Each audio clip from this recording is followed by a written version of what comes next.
Happy Halloween!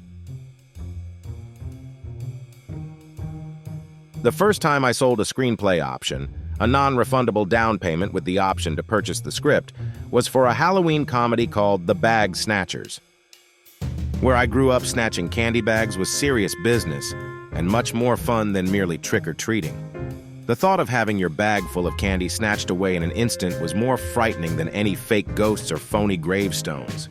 It was the absolute worst thing that could happen to any trick-or-treater. Conversely, snatching someone else's candy bag and instantaneously increasing your net candy worth was a pure adrenaline rush. Halloween was different back in the pre-cell phone era and, in my opinion, quite a bit more fun. I wrote The Bag Snatchers when I was an MFA student at NYU, Tisch School of the Arts, in the dramatic writing program. The story is a Goonies-style kids adventure that takes place on Halloween night, when a few shorter-than-average bank robbers pull a heist and then dress up as trick-or-treaters to escape. Given their short stature and costume disguises, they simply blend in with all the other trick-or-treaters for an easy getaway. But if it's that easy, then we've got no movie. Unfortunately for these small-time crooks, they chose the wrong neighborhood. They chose a neighborhood like the one I grew up in, where the kids are all out snatching bags from everybody, which in this case includes the bank robbers whose bags are filled with money from the bank heist. Comedic hijinks ensue as the mischievous yet clever kids battle the robbers in Home Alone fashion, but with a Goonies-style larger group of kids. Recently, I was reminded of the synchronistic way one particular element in this script fell into place. The story's basic plot came super easy. Once the kids snatch the bank robbers' bags, it's pretty clear what needs to happen next. But the story still needed an anchoring element to help tie all the different characters together. As mentioned above, this project was something I was writing for class at NYU. During my short time there, I left school early for professional and personal reasons. I was commuting from Hartford, Connecticut to NYC, about 100 miles each way, every day.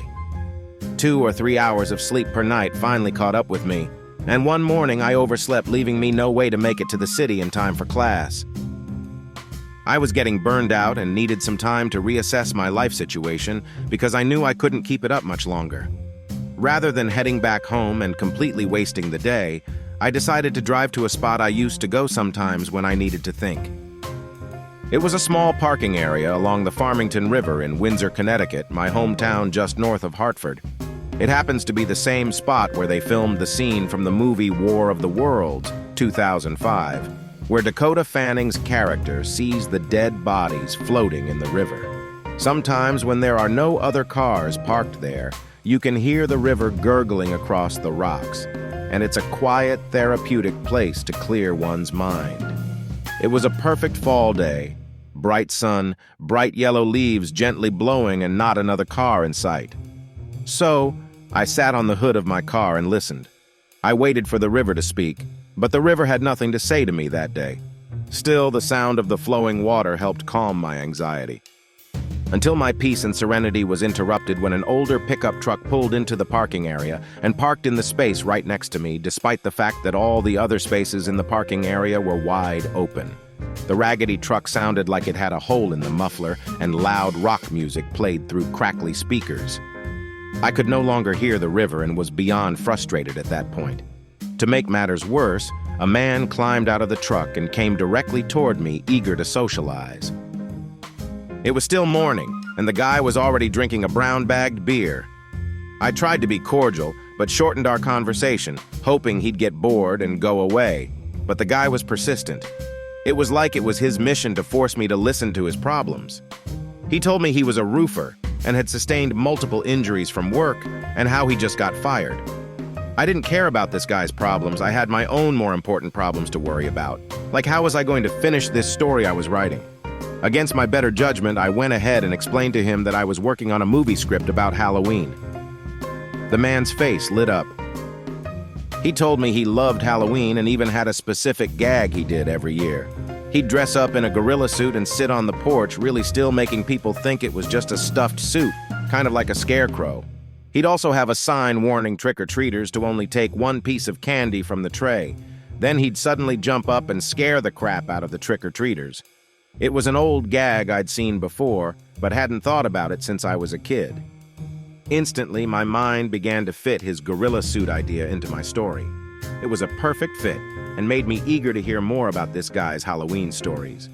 But suddenly, the guy was done talking. He got in his truck and left. Now that we had something in common, Halloween stories, I was ready to talk, but the guy was gone. It was like he had this one specific thing to tell me and then he bounced. Could it be that some unseen, infinitely organizing power had orchestrated these seemingly unconnected events? Me missing class, this guy getting fired somehow brought us both to the same parking area at the same time so that this stranger, a roofer no less, could help me finish my story, right? Or maybe it was all just a coincidence. Or maybe not. Either way, the synchronistic incident reminded me of reading The Celestine Prophecy, when after reading that book, everyone was thinking everything was a sign, and everyone had a message for them.